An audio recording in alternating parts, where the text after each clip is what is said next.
Tiene Barranquilla un swing sabroso, sobre todo por ese ambiente tan popular. Es que Barranquilla siempre está de fiesta, siempre está de rumba. Barranquilla siempre tiene un buen motivo para festejar. Tremendo swing, Barranquilla tiene un swing, pero tremendo swing. Empieza la rumba, no tiene fin. Barranquilla tiene un no sé qué, a bailar la cumbia, y sus mujeres encadenados se ven tan divinas, moviendo la cola comparte una cumbia que fascina. Es que Barranquilla es una ciudad tan maravillosa que todo el mundo quiere gozar aquí en la arenosa. Oye que sí, Barranquilla tiene un fin, por eso yo me quedo en Barranquilla. La rumba no tiene fin, Barranquilla tiene un no sé qué, a bailar la cumbia, y cuando empieza el carnaval se prende la arenosa, soy el rumor de un pregonar, quien lo vive, quien lo goza, y si el puño me tuvo la y un arrebato, se prende Barranquilla con todos sus barrios en 84, vaya que rico, Barranquilla tiene un fin, empieza la rumba, no tiene fin, Barranquilla tiene un no sé qué, a bailar la cumbia. Ay, Barranquilla, como te quiero, esto es para gozar.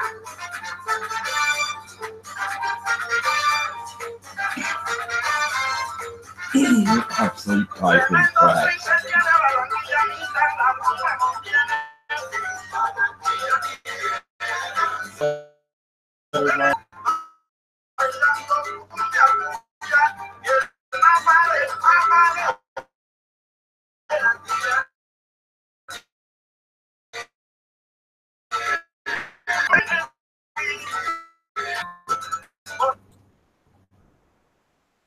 Friday, everybody. We made it to the end of another week. How's everybody doing in the chat? Who we got this morning? We've got a Mariel Bell. We've got Rhetorical Entertainment. We've got Neil. We've got Thraxie, the guard dragon of the internet. We've got Panina Chan, Pagan Butterfly Kitten, and Psycho Hamster so far. How's everybody doing? I'm doing all right. Still got a little bit of a cough going on, but that's the bronchitis thing. Some days are way better than others. We are talking about foot and mouth disease. In regards to Trump, there are a couple of quotes and stuff that have been told about him that, well, usually he can't help it. He puts his foot in his mouth on a regular basis. Let me see. Oh, yes. For those of you who kind of missed it on Twitter last night, one of our regulars on the stream is rapidly approaching 2,000 subs, and I'm talking about our beloved Beardbarian. He did a collab with the white YouTuber, and his sub count has been exploding or increasing exponentially ever since. So there's some really good news.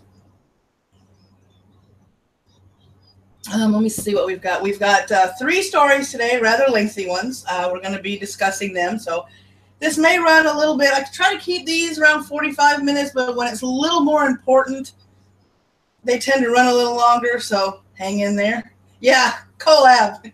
The meme actually helped out one of our buddies. So yeah, that's one thing right there. You got to love it. And Beardy deserves it, man. Beardy works his butt off. All right, so first one we're going to cover today is Trump meeting with Mexican, or he was talking, rather, with Mexican and Australian leaders this morning. I will probably be there. Nothing like a good jump scare every once in a while, Panina. All right, here we go. Yes, he is truly an inspiration. All right, let's see. Out of Washington AP, transcripts of President Donald Trump's conversations with the leaders of Mexico and Australia in January offered new details on how the president parried with the leaders over the politics of the border wall and refugee policy, with random asides on such subjects as drug abuse in New Hampshire, which means he got corrected as well as sticking his foot in his mouth. But we're going to continue, right? I haven't set one up for party yet. I got to do that. I got to figure out how to do that, my dears. Let's see here. The Washington Post offers a new detail on the president's blunt exchanges with the U.S. allies in the White House said Thursday that the release of the transcripts is a disservice to Trump. I don't think it's a disservice. We all know that he is very blunt, that he is not politically correct. He's not a politician. He's a businessman. So, in the Turnbull conversation, the two leaders discussed the 2016 refugee deal between their nations, under which the Obama administration agreed to accept asylum seekers who had been trying to get to Australia. Turnbull insists to Trump that the deal is still on. Trump complains that the deal makes him look bad and says he's had a more pleasant conversation with Russian President Vladimir Putin. Here's highlights from the conversations. And if I can get the full transcripts, I'll probably wind up doing an extra. It is potentially a felony to leak. Oh, well, see, that's his. Well, he is having a leak problem in the White House they haven't been able to find. So there's always that. The politics of the wall. Trump acknowledges that talk about building a wall at the U.S.-Mexico border is more about image management than economic policy. Believe it or not, this is the least important thing that we are talking about, but politically this might be the most important to talk about, he said. But in terms of dollars or pesos, it is the least important thing. He acknowledges both leaders are in a little bit of a political bind because each has vowed not to pay for the wall. If you're going to say that Mexico is not going to pay for the wall, then I do not want to eat with you guys anymore because I cannot live with that, he adds. Talk about diplomacy. Good morning, Jason. How are you? Welcome to the chat and welcome to the live stream. Panina tells Trump, let us stop talking about the wall. But my position has been and will continue to be very firm, saying Mexico cannot pay for that wall. They can't. They have a corrupt government that is more for the elite than it is for the common people. I don't think it's that, that he can't. It's that he doesn't want to and he's not going to by whatever means necessary. Yeah, so, he won't. He don't want to, part with all his kickbacks he's getting from the cartels. Exactly. The New Hampshire slam. Trump says he won the New Hampshire because New Hampshire is a drug-infested den. But, fact checking, Trump won the GOP primary in New Hampshire. Democrat Hillary Clinton won the state in the. So he won in the sense of the primaries, but he lost it in the general election. That's sort of a half-truth, not a whole truth. It's an inaccuracy, if you want to be a little more clear about that. He does tend to over-exaggerate things.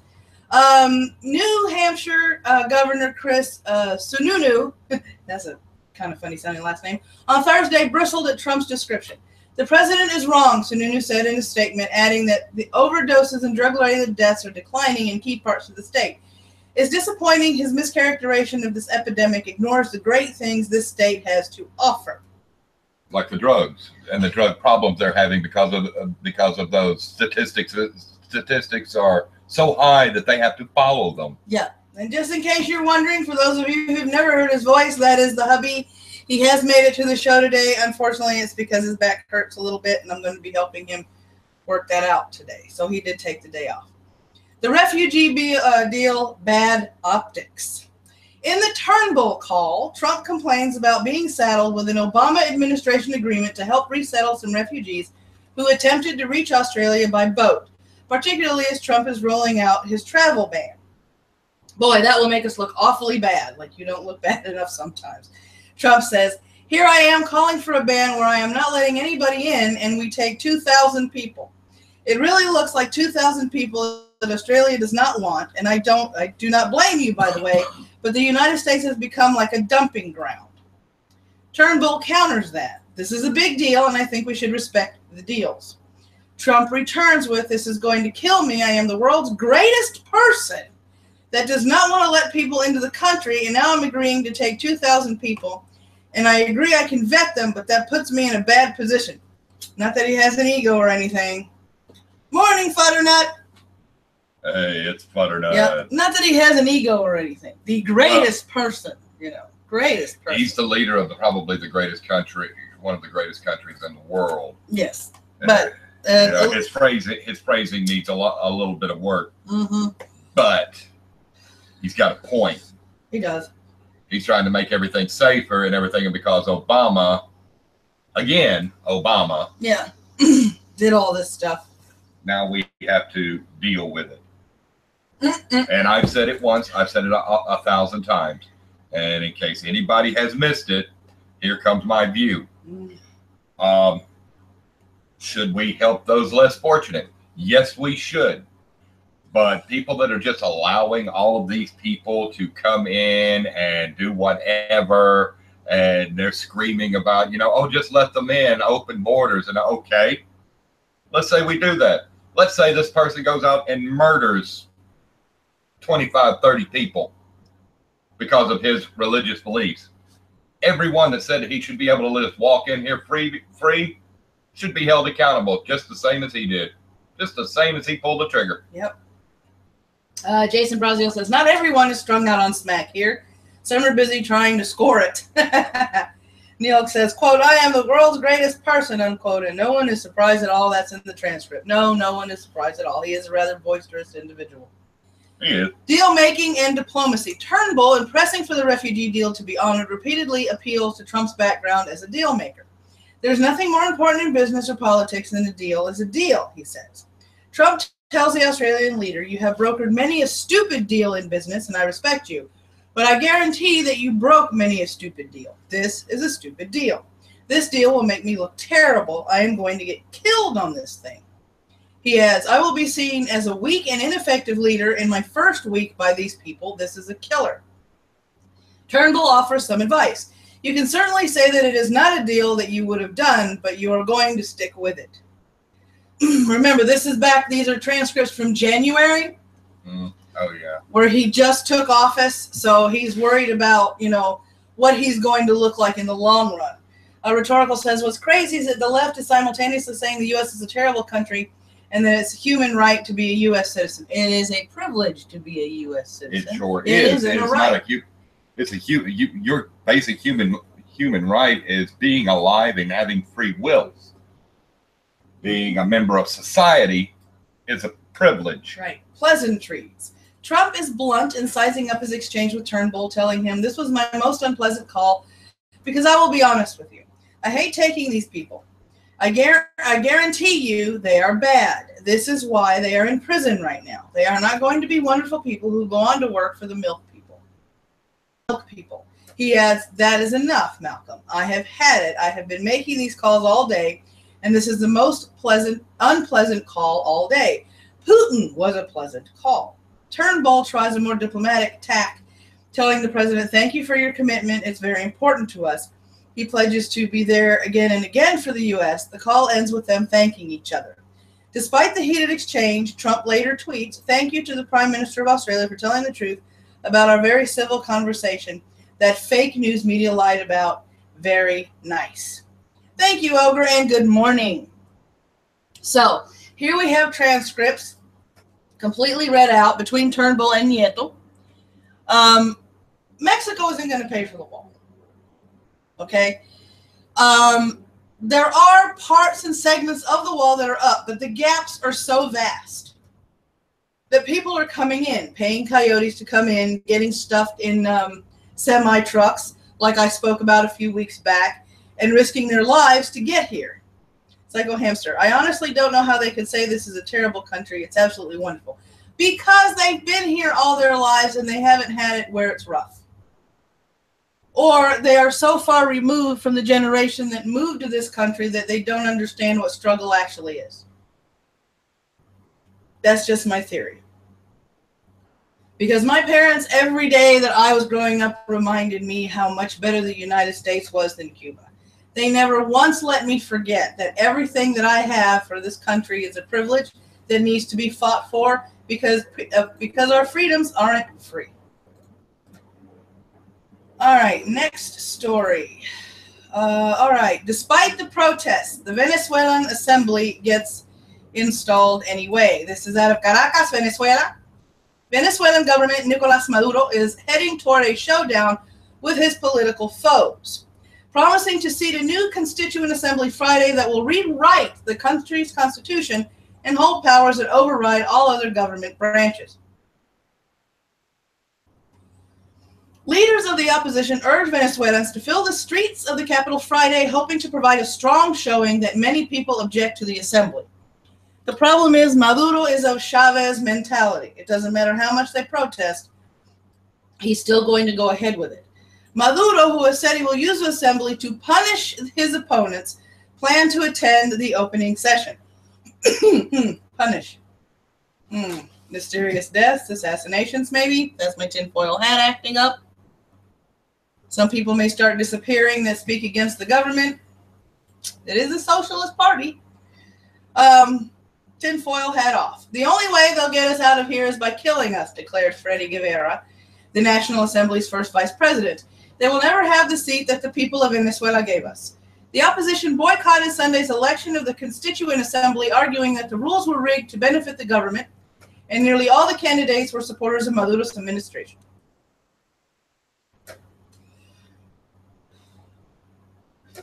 The election has come under mounting scrutiny since the CEO of an international voting technology company said that, without any doubt, the official voter turnout number had been tampered with, a charge that Maduro and the National Electoral Council have dismissed. An increasing number of foreign governments have refused to recognize the assembly, and many within Venezuela fear it will create a one-party state. It is leaning in that direction. And I believe, if I mentioned before, Spain was against it, Canada was against it, we were against it. I believe South Korea denounced it as well as a few others. I think France was in that list. I think I read this story either earlier on this week or late last week. The United States will not recognize the National Constituent Assembly, spokeswoman Heath Naurt said. I know I mispronounced that name. Carlos Romero, a professor and foreign relations analyst in Caracas, called the incident extremely grave and said it would further complicate relations between Venezuela and Madrid. Spain's ambassador to Venezuela was among a group of legislators who visited the National Assembly on Tuesday in a show of support after the Constituent Assembly election. Thank you, Mariel. In a continuing show of defiance, Ortega Diaz filed papers Thursday seeking a court order to block installation of the new assembly. The request, filed to a lower court in an apparent attempt to circumvent the government-stacked Supreme Court, was almost certain to be denied. She also ordered prosecutors to investigate the allegations of election tampering raised by Mujica, the head of the voting technology firm Smartmatic. Mujica told reporters in London on Wednesday that results recorded by his company's system and those reported by the National Electoral Council show the official turnout count was off by at least 1 million votes. And I'm going to repeat that. The official turnout count was off by 1 million votes. Despite the questions surrounding the vote, Maduro all but ensured there was nothing that could stop the government from seating the new assembly. He is on plowing ahead with his power grab, Shifter said, and it is not going to stand in the way. And this is not going to stand in the way, which it isn't. When you're trying to establish a dictatorship, you have to make sure that any assembly is going to be on your side to agree with you. So basically an assembly full of yes men. Good morning, Hunley. With the Latinx. Good morning, Hunley. Right, Panina Chan. We've investigated ourselves and found we did nothing wrong. All of you who are mad must be trolls. Right? Exactly. See, the problem with when you set up a dictatorship that isn't from a military coup, you have to have people on your side that agree with you. An assembly full of yes men. People that are going to agree with you, which does constitute a one-party system at that point because everybody is thinking of like minds. It triggers me too, Psycho, but Hunley does that on purpose. Okay, our last story of the day. which is still on the minds of a lot of the public. Military scrambles for transgender policy after Trump's tweets. I read those tweets out. We had a talk earlier this week about what he tweeted out, and the fact that if you want to change policy or you want to announce policy, the last place you do it is on social media. That was not presidential, nor was it professional, nor was it businesslike. To me, that was completely uncalled for, especially since more news came out saying that even though he was counseled or advised by military advisors, none of these advisors heard about this until he tweeted it out. I mean, you know, really. Washington AP, President Donald Trump's tweets declaring transgender people unwelcome in the armed forces have plunged the Pentagon into a legal and moral quagmire, sparking a flurry of meetings to devise a new policy that could lead to hundreds of service members being discharged. Months after officially allowing transgender troops to serve openly in the military, the department may be forced to throw out those who willingly came forward after being promised they'd be protected. Pagan Butterfly says he is the most social media obsessed president we've ever had. Well, yes, he is. A team of military lawyers has been pulled together to deal with the matter. Admiral Paul Zunkuft, wow, the Coast Guard Commandant, revealed at the Center for Strategic and International Studies this week. These lawyers are working with the White House to flesh out some of the issues, and they're bolstered by a Pentagon working group that had initially been set up to advance the implement of the Obama administration's year-old repeal of a transgender ban. It was a complete clusterfuck, Hundley. Pentagon chief spokeswoman Dana White confirmed that talks between the White House and the Pentagon to work out the details of the new transgender policy have begun. Although it's unclear what the result will be, the discussions illustrate that Trump's aides aren't writing off his 3-tweet salvo last week as an isolated outburst, but as a guidance for an upheaval in one of the military's most sensitive equal rights questions. Whatever the final policy, court challenges are likely, and the personnel, health care, and fairness issues sure to ensue may compel some soldiers, sailors, and others to hide their identities and live a lie to remain in the military. The Pentagon Working Group had been studying health care questions and how and when transgender people might be allowed to enlist. Now its members and the military's legal experts must contemplate forcing out transgender troops, including many who have served multiple combat tours. If Trump stands by his tweet and the Pentagon is told to begin discharging transgender service members, officials must address several questions. Who will be thrown out? What would they receive? How long of a grace period would they have before leaving? All these are very valid questions that also must be addressed if they decide to out the transgenders that are present. Trump's tweets last week were direct. He said the government won't accept or allow transgender individuals to serve in any capacity in the military. Quote, our military must be focused on decisive and overwhelming victory and cannot be burdened with the tremendous medical costs and disruption that transgender in the military would entail, unquote, he wrote. A Rand Corporation study said roughly 2,500 transgender personnel may be serving in the active duty military and 1,500 in the reserves. It estimated that only 30 to 130 active duty troops out of a force of 1.3 million would see transition-related health care each year. Costs could be $2.4 million to $8.4 million, it estimated. The study found 18 other countries allow transgender people to serve openly in the military. Quote, in no case was there any evidence of an effect of the operational effectiveness, operational readiness, or cohesion of the force, unquote, Rand said. Since last year, transgender service members have been able to serve openly in the military, receive medical care, and start formally changing their gender identifications in the Pentagon's personnel system. About 5 weeks ago, Defense Secretary Jim Mattis gave military chiefs more time to determine if allowing transgender people to enlist would affect force readiness or effectiveness. This, I believe, is going to be a hot-button topic for a while, especially for a president who kept saying that he was pro-LGBT. And we all know what the T stands for in that acronym. And no, I am not going to add the other XYZ 20 million letters to it. LGBT. They have been serving our country and fighting for our freedoms undercover until Obama said it was okay to come out and say that they were trans. And when I say trans, I'm not talking about the people that are demi-girl, demi-boy, demi-whatever, and non-binary. I'm talking about the transgender people who are going through treatments in order to transition to the gender that they want or feel in their minds that they should be transitioning to. This is a very sticky situation. This is a very, very difficult topic, not only to discuss, but to disseminate.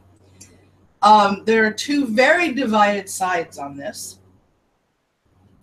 And this leads me to my first announcement, actually. I am looking for 2 people that are transgender and 2 people that are in the military that are available, because I want to hold an actual timed debate on a live stream between these people to see if we can bring all this out into the open.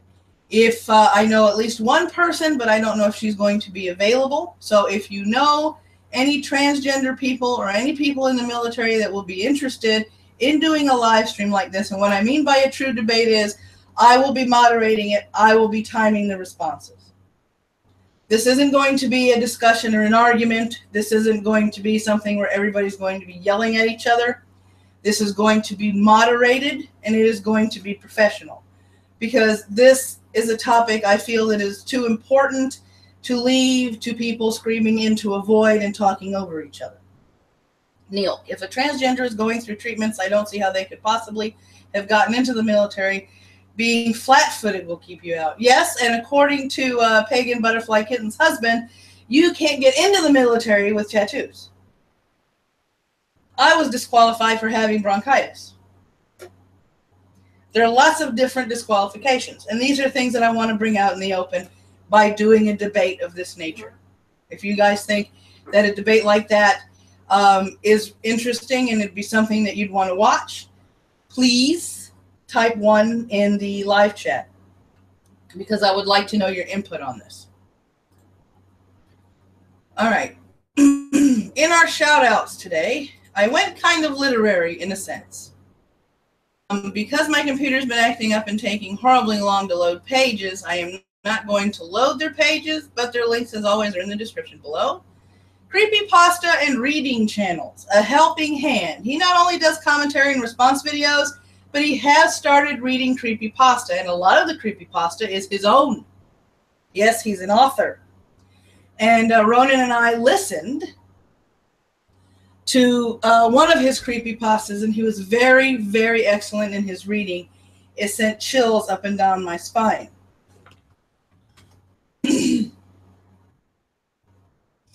Let me see. Dark Wolf's Bane is another one. You will get yours on Monday. Today was kind of more of a reading thing. I'm going to set up my description for Monday, and I'm going to put you on the list, because there's going to be a lot of small fries getting shouted out on Monday. Miss Nightmare. For those of you who don't know Miss Nightmare, this is Fin's Chan's Creepypasta channel. Go check it out. She has a really good way of presenting stuff. Dark Wolf's Bane can send a chill up your spine as well. And Reading Wren, while she doesn't do creepypasta, her husband picks out the reading material, and it can be the cringiest stuff you have ever listened to, which makes it a little bit, which makes it entertaining just seeing her reactions as she's reading all this fan fiction and the fiction that he picks out for her to read. So y'all go check out those 4 people this morning. Say good morning, Ronan. Good morning, Ronan. Yep. Wait, I might need more coffee. Hunley says, seems really, really daft to me. You already have, what, 2,500 serving, no problems or issues. Seems they just let Trump shove his foot in his mouth. And, yeah, I'd like to see that. So, a lot of ones. Yeah, but it's a good concept. Yeah. I think if everybody can agree with me on one thing, is that Trump he makes it a habit of having foot-in-mouth disease. He can say things sometimes that are really intelligent, and he can say things sometimes to make you go, why did you say that? Or would you like ketchup as you're swallowing that foot? I mean, you know, it's what he says on a daily basis can either be, you know, really on point or way off base. A lot of times for me, it's like way off base. That are traveling, that like to travel, and that use Delta. Here's a little 53-second snippet from NPR. Let me see if the sound is set up to. It should. All right, here we go. Delta Airlines says it's canceling direct flights from Atlanta to Venezuela. Shalma reports flights to Caracas will end this fall. The Venezuelan government owes airlines nearly $4 billion, according to the International Air Transport Association. Thomas Lefkowitz is from Venezuela, and he used to fly on Delta Airlines every few months. He remembers flights were packed, but he says the corruption and violence of President Nicolas Maduro's government is responsible for Delta's action. The community understands why this is happening. The government in Venezuela has not been known for being clear and transparent at any level. There are nearly 7,000 Georgia residents who are also citizens of Venezuela. Some worry that with fewer airlines in operation, it could be harder for their family members to come to the United States. This name WABE News. Okay, for those of you that didn't understand that last part, you can obtain a dual citizenship between Venezuela and Georgia. My mother had that at one time. I don't know if she still has that, because they did become citizens in Venezuela before they officially became citizens in the United States. Does Trump get athletes' mouth? I kind of wonder that too. I know that's a joke, but I kind of wonder that too, because boy, he does stick his foot in his mouth a lot. And now for the cringe. And the cringe comes to us from Callie, otherwise known as Sick Monkey 88 or 68 on Twitter. Yes, you're reading the headline right. Get ready for Friday cringe. Ready to ditch white feminism? 6 black feminist concepts you need to know. Dressed as Rosie the Riveter against a yellow background. A black person. Yes, it is. A person of color. Excusez-moi, s'il vous plaît. Originally published on Resist Media and republished here with their permission. And by here, it's on the Everyday Feminism website. In the aftermath of the 2016 election, a number of writers have pointed to white feminism as an answer to the question of how Trump became president.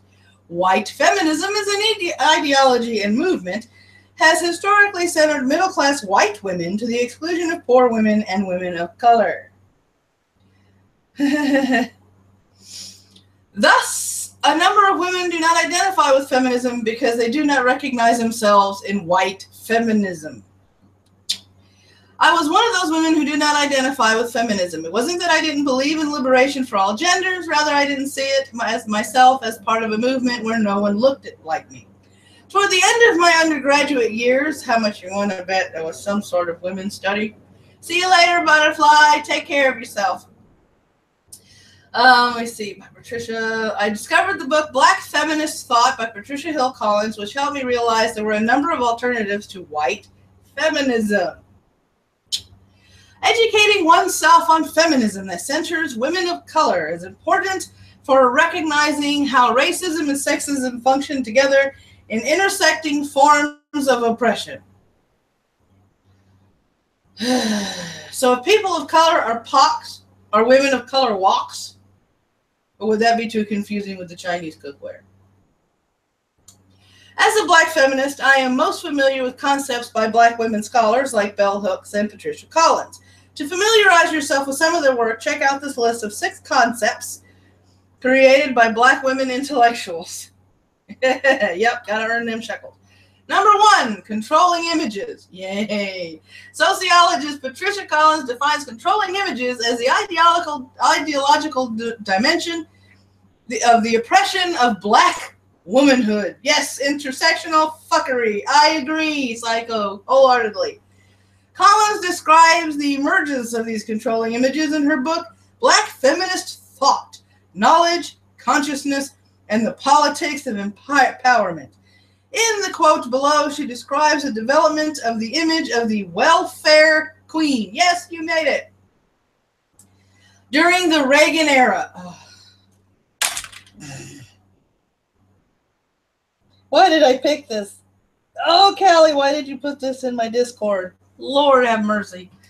All right, let me pick this back up. Yes, that sound you heard was me putting my glasses on my keyboard.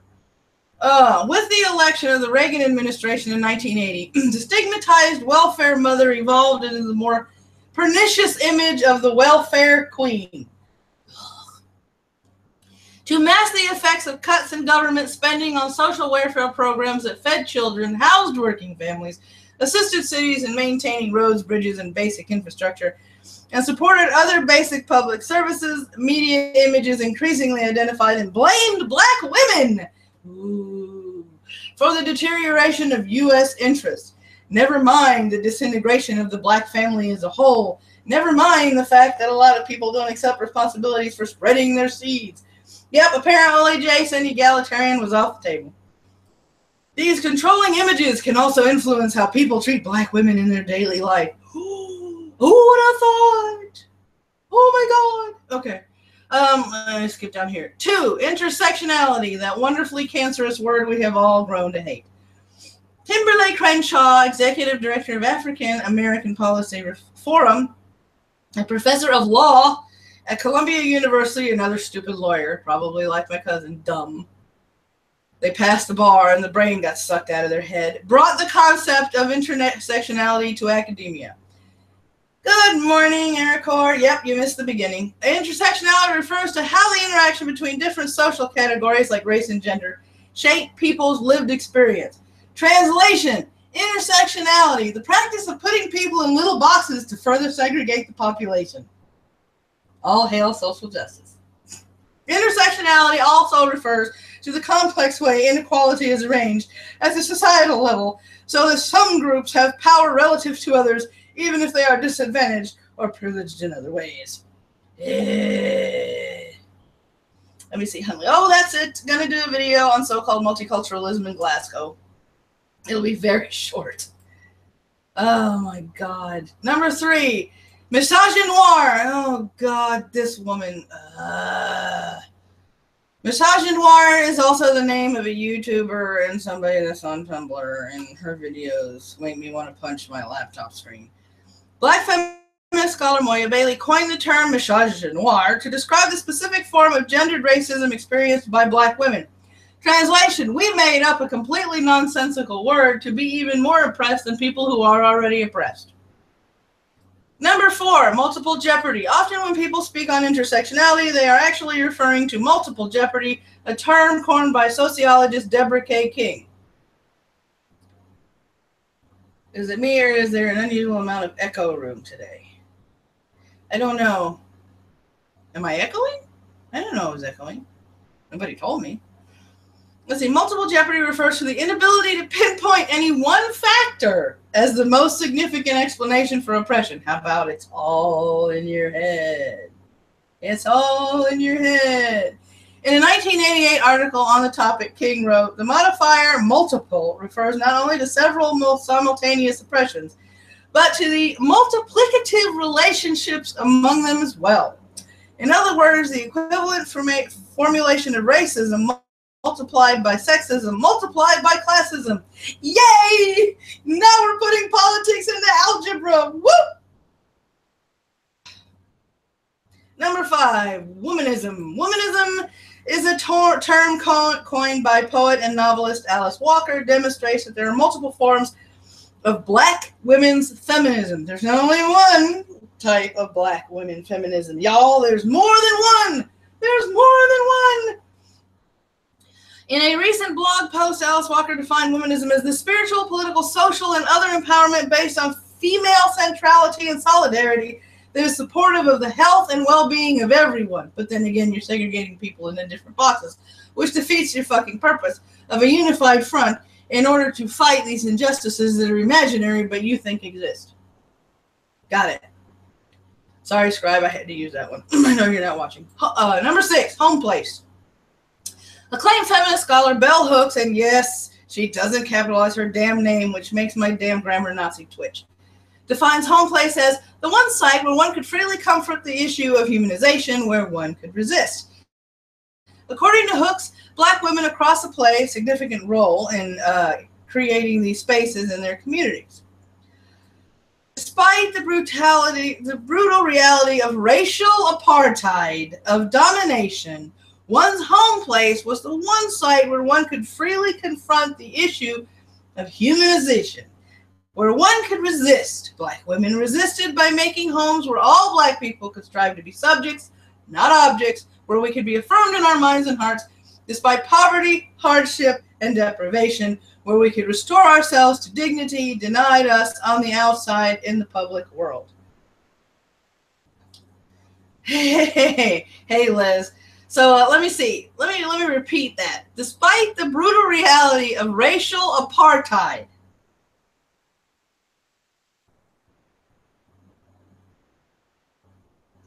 and yes, I'm pregnant pausing on purpose. Apartheid. Now, far be it for me to be nitpicky and talk semantics, because sometimes when you talk semantics, you wind up in circular arguments. Growing up in the 80s, apartheid is what was happening in South Africa. Good morning, Tigerson. When a handful of white people were trying to govern the entirety of South Africa, which happened to be majority Black, which everybody coined as an apartheid government. Because, you know, and now she's using it in this term, and she's doing what they all do. She's taking a word that means something and applying it to something completely different. Oh my God, this is just enough to give me a heartache. Good morning, Wikipedia. Okay, what these concepts teach us about women of color and inequality. Once again, I'm going to start referring to women of color as woks. And if somebody asks me if I'm talking about Asian food, I'm going to go, no, that's short for women of color. Because if poks are people of color, then woks should be women of color. Does this mean moks are men of color? Oh, wait a minute, hold on. No, men aren't in the equation. They're talking about feminism. Never mind. I'm going a little too far in my facetiousness. Let me see. Oh, here we go. What action can you take as a person unfamiliar with these concepts? Ooh, let's learn how to be an ally, shall we? This should be fun. Educate yourself about the work of feminists of color, Fox. Click on the links above to find reading material. Check out the reference section of each piece for more. Make an effort to center women of color, woks. In your feminism, recognize that cis and trans women of color have experienced lives that often differ from those of cisgender middle-class white women. Figure out how these concepts apply in your own life. For instance, do you ever contribute to how controlling images affect Black women? Be guilty, y'all. Be guilty. Good morning, Zeph. How you doing? Yep, pox. Pox. Woks, moks, pox. Oh, wait a minute. Trans of color could be tox. Who knows? Asian women woks.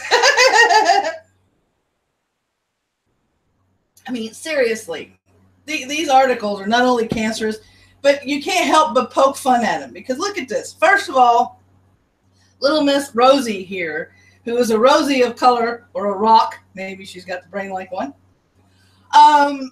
First of all, she's looking in the wrong freaking direction. Second of all, she doesn't look like she's strong. She kind of looks like she's going, is this how I'm supposed to stand while you're snapping the picture? Can you hurry up and snap the picture, please? How much longer do I have to hold this pose? How much longer? How much longer do I have to hold the pose? Is this it? Have you taken the picture yet? Because she doesn't look like she really wants to be in that picture, but she's in that picture. Okay, and here I go. And yes, I'm going to pan down so you guys can see it. And I wore it especially for today because I knew I was going to have one of those articles. Here we go. This is a shirt I won off Liz. It was a limited run. I won it playing her cancer game, her cancer quiplash. So, yep, that is the perfect response to the article I just finished reading.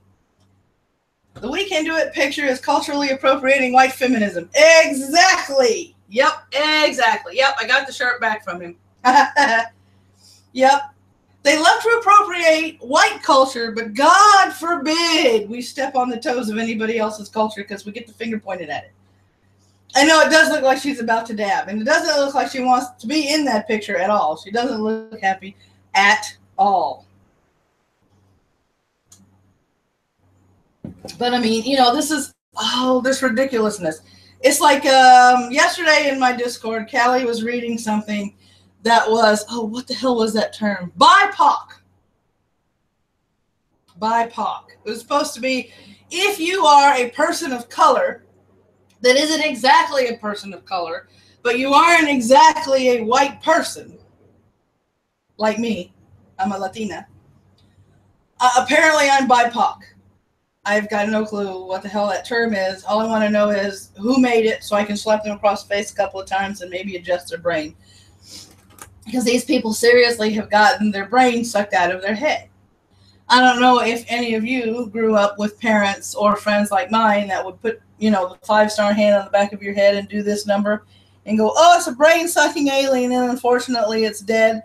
Yeah, there'd be a lot of dead brain-sucking aliens around here. Good morning, Tail Feature. How are you doing? So once again, for those of you who are just coming into this, I did read the article about the military enacting a policy.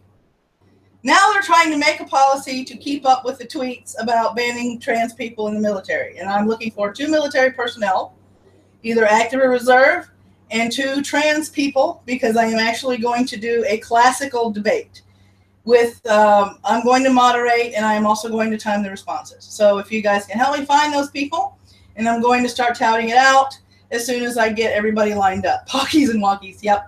I'm doing all right this morning, Tailed. I am doing all right this morning. So there you have it. And let me see what we've got going on for live streams today. What have we got? All right. For live streams, we have got The Void at 2 p.m. Eastern with their regular podcast. Fenrir of the Right tonight at 9 p.m. Eastern Standard Time with Citation Needed. Yours truly is one of the hosts of that show, or one of the commentators. Rhetorical Entertainment tomorrow morning. This is Saturday morning at 10 a.m. EDT. The title of it is War Room. A YouTube War Room Censorship Combat Strategies, where he will have guests on the show, where we will be talking about viable alternatives to YouTube and other social media to continue to get your message out there. Rhetorical Entertainment is a smaller channel. He does need your support, and he does have a lot of really solid material. At 8 p.m. Okay, put that in the boardroom in my Discord, Panina, and I will shout that out after my usual noon to 1:30 live stream that I'm going to do tomorrow before I end the stream. So tonight is the Cunstream. Oh, is that at 11? He usually starts those at 11.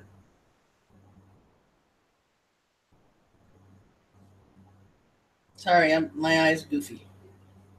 He usually starts those Cunstreams at 11, right, Liz? EDT Eastern Daylight Time.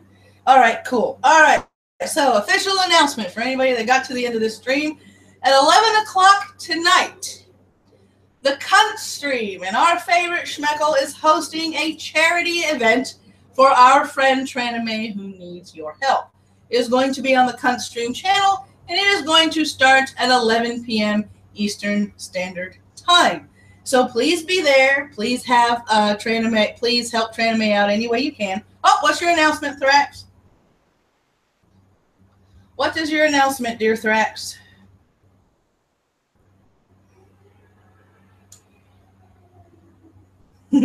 I'll update the description too.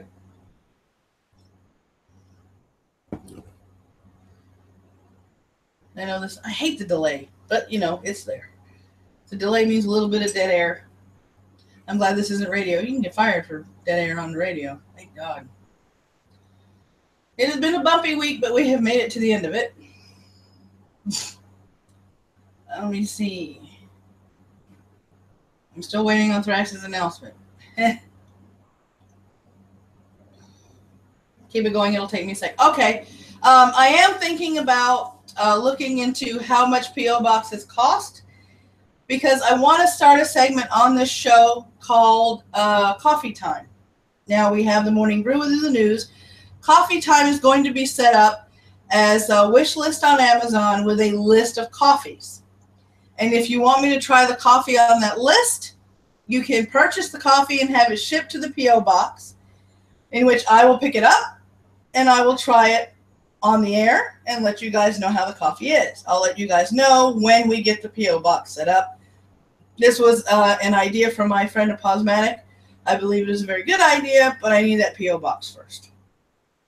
I don't want people, even though you could find the address, I really don't want people mailing me random shits to my door because A, this isn't a good neighborhood, and B, I don't want a very mysterious package in my front door from somebody that I don't know, and I'll be looking at it going, yeah, I don't know if I want to open that. You know, because there's always stuff going on. No matter what you do when you're in the public, you're going to have people that love you, people that like you, people that are mean, and people that hate your guts.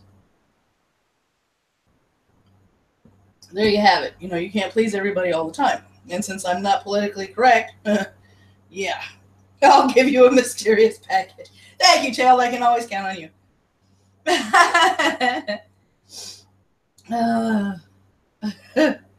Drax is working on it. Drax is working on it. I never thought about buying coffee. Never even thought about buying coffee from Amazon. Well, once I get my P.O. box set up and start putting it in the description, if you guys want to send me any regional coffees, it doesn't have to be through Amazon. And I'll have, you know, instructions on what to put on the package. That way I know who you are. It is, you know, at the P.O. box. It's something that won't kill me because if somebody poisons me, everybody will know. Oh, okay. According to Thrax, due to a jackass anyway, Tonka Saw has lost his ability to stream, so until further notice, his streams are postponed.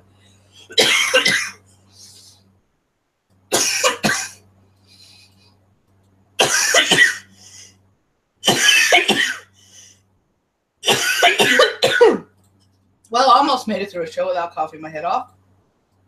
Hope I hit that mute button in time. Yeah. Someone found... Yay!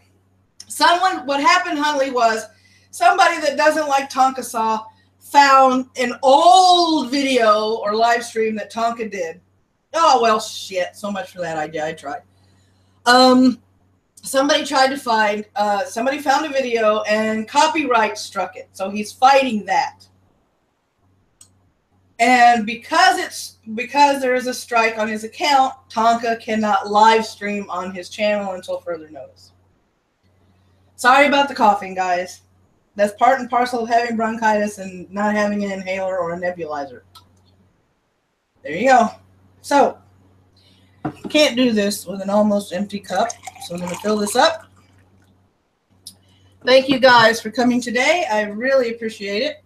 I am making future plans to actually have a better format so I can keep this show down to about 30 minutes, which probably means I'm going to have to cut down a lot of these advertisements.